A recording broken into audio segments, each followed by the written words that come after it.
Il y avait en Joseph les pensées les plus élevées à l'accomplissement de la pensée de Dieu. Ses aspirations étaient très élevées. Son cœur voulait un trône. Joseph avait des rêves pour une vie de gouvernement. Et ses principes sont enveloppés dans une histoire très humaine.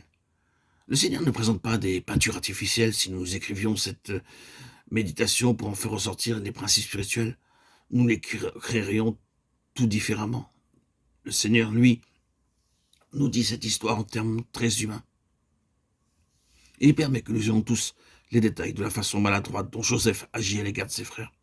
Et cependant, caché derrière cette histoire très humaine, dans laquelle paraissent tous les défauts de Joseph, alors même qu'il désire les choses les plus élevées, cachées derrière une histoire humaine, il y a des principes.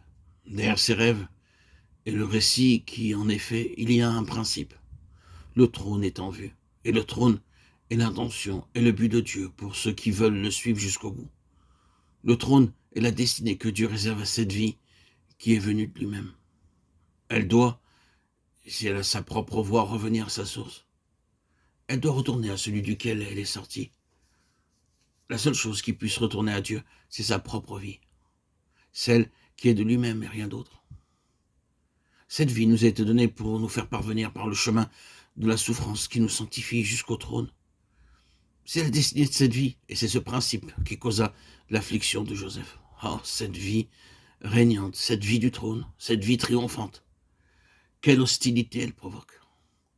Vous pensez évidemment être quelque chose de spécial, quelque chose de meilleur et de plus élevé que tout le reste.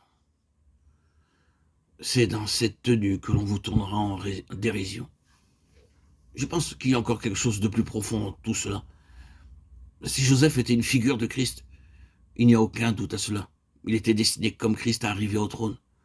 Mais il y a quelqu'un d'autre qui a aspiré à ce trône. Quelqu'un d'autre qui rendra les choses impossibles pour celui à qui est destiné ce trône. Quelqu'un d'autre qui ne s'arrêtera à rien pour faire de la vie de ceux qui sont appelés à ce trône une vie de souffrance et d'agonie. Je pense qu'aux aguets, dans l'ombre, derrière toute cette scène, se tenait toujours quelqu'un qui voyait de loin celui qui illustrait Joseph, celui qu'il préfigurait. Je pense que Satan sait toujours et partout discerner Christ, même dans une ombre, dans une figure. Et Joseph était une figure et une ombre par laquelle Dieu déclarait que viendrait des plus certainement celui auquel était destiné le trône. Satan est opposé à cela et il emploiera tous les moyens charnels pour le rendre impossible et l'empêcher.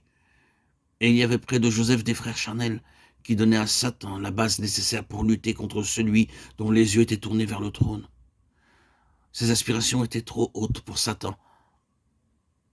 Si l'Église a des aspirations semblables selon le dessein éternel de Dieu, l'Église aura à souffrir par la main de Satan, non seulement directement, mais de la part des chrétiens charnels. Le plus grand obstacle, l'entrave et la cause des souffrances pour ceux qui veulent avancer avec Dieu